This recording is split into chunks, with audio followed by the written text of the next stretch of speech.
people that believe that at any point in time there's a multitude of possibilities that are out there. And if you believe that you're going to not be sick, that you take off in that direction versus in another direction. So, you know, that to me is very interesting. Do you control your own destiny that way? Or does that other option still exist somewhere, you know? Yeah. And I think... Or is that, is that destiny just... The options exist. The options always exist. There's, you know, every possibility is out there on some level. And the whole theory behind quantum is the fact that we create the reality by our observation.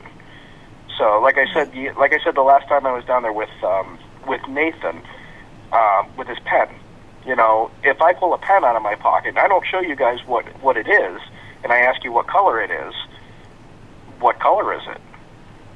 It's every single color until I reveal it and you observe it to be whatever color it is.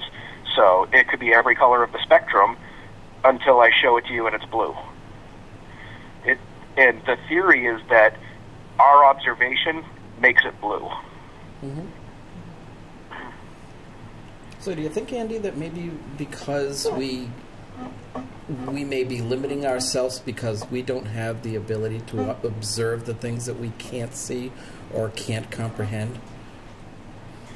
Well, I think at you know, at this point in our existence, I believe that our minds probably couldn't handle if we saw everything. Yeah.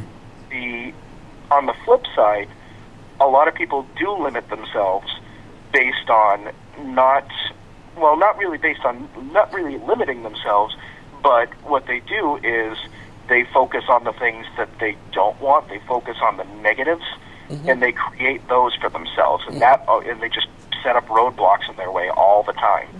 Right. You know, so, you know, somebody gets up and gets in the car and somebody cuts him off. He says, man, everybody's driving like jerks today, and all of a sudden he gets cut off 20 more times, and then somebody hits him. Right.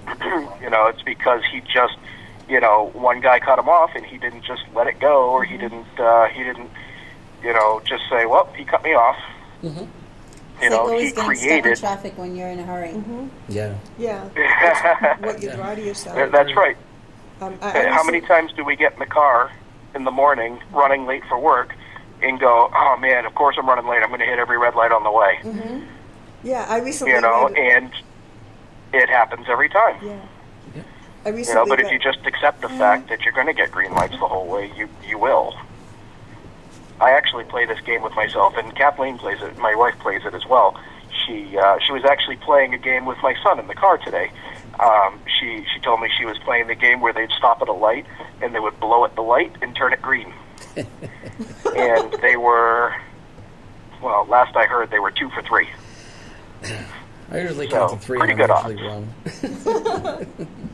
Valerie, were you going to say something? I recently read an article about pessimists and optimists, that it is what you draw to yourself, and it's like optimists are always going to think they're going to get good things, and they get more good things than the pessimists. And it says, and the article was talking about how much more successful optimists were than pessimists. On the flip side, though, you always wonder, is it because the pessimist is only looking at the things that went wrong versus the optimist who's focused on the things that went right? So, well, they're saying that even companies now are like, they do like psychological tests and stuff, and they're specifically looking for the optimists these days, because optimists are supposedly even more successful in the workforce. Like, optimistic salespeople will sell more than the pessimists. So, that's interesting. Yeah. Maybe that's why I was such a bad salesman. The power of positive thinking. Right. You know, and it's a careful game too to play, because there are ways to.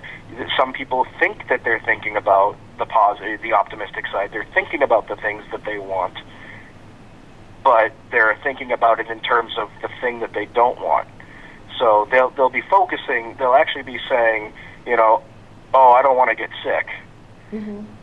Well, they're saying they want to be healthy, but instead of saying I don't want to get sick, just say I want to be healthy, and then they will, you know, they won't get sick. You know, if they sit there and they want to be healthy so bad, and then I don't want to be sick, I don't want to be sick, I don't want to be sick. The only thing that your subconscious is hearing is be sick, be sick. Right. You know. Anybody have anything else? So what are the other things? It's a very careful game that you have to play, to be very specific in telling yourself what you want. Yes.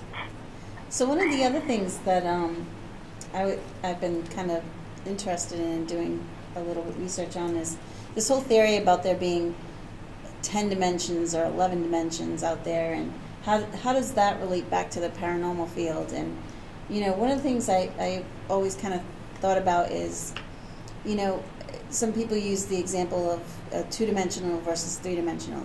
So, for example, this table is two-dimensional. If anybody lived on that surface, they wouldn't know anything about the pen that's living out here until it comes in contact with that two-dimension.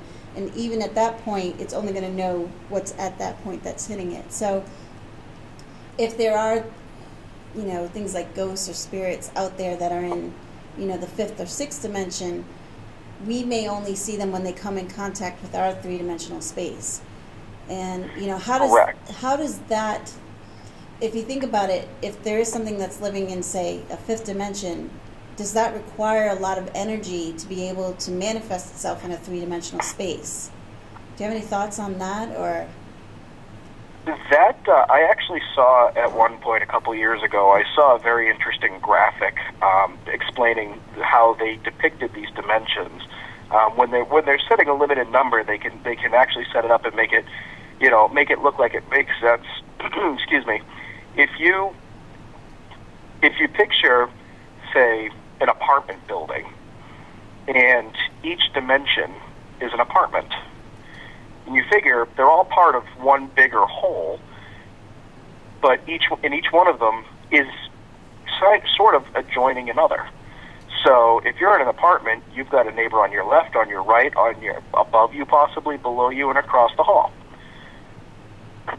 Now, this might explain why every once in a while you might hear footsteps. You know, you might be hearing your neighbor in the other dimension on your right, you know, doing their own thing, or you might hear a knocking or doors opening and closing.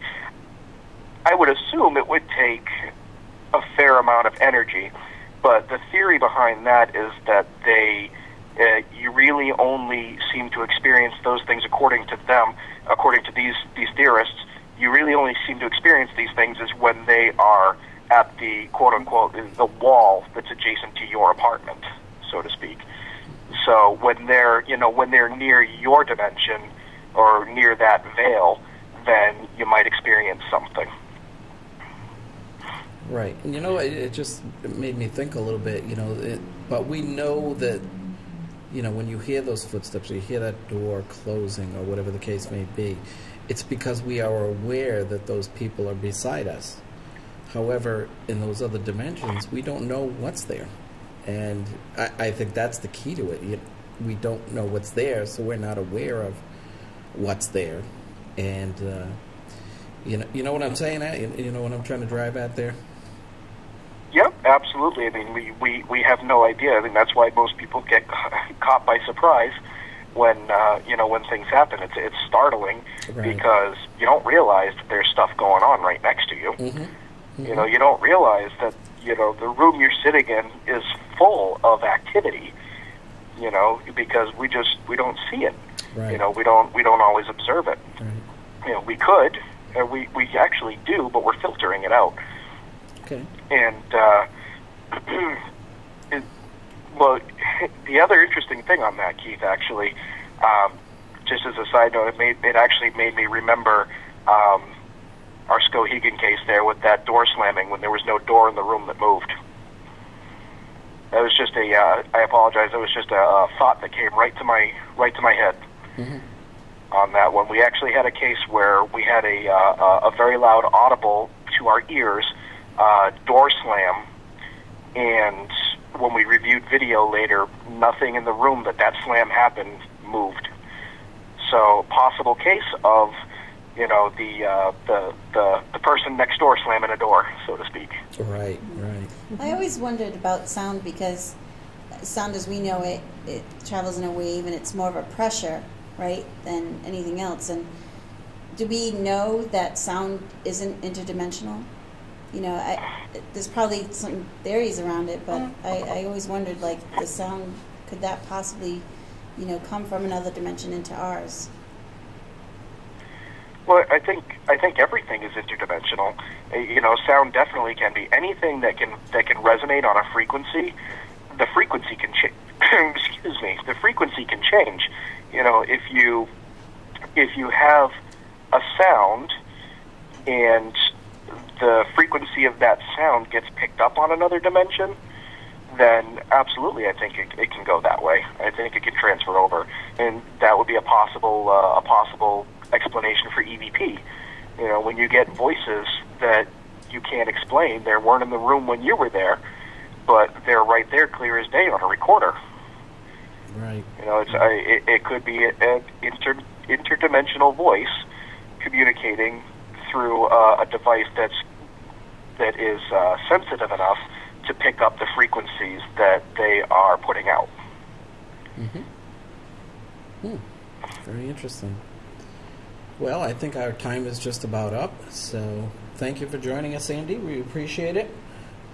I hope you feel better. I know you've got a little bit of a cold there, so we hope you feel better. And thanks for joining us via Skype. I'm on the upswing, but it's been a battle. Okay, great. Well, thanks again, Andy. Appreciate it. Thanks, You're welcome. Thanks, Janine. And thank you, Dave. Thank you. thanks, everybody.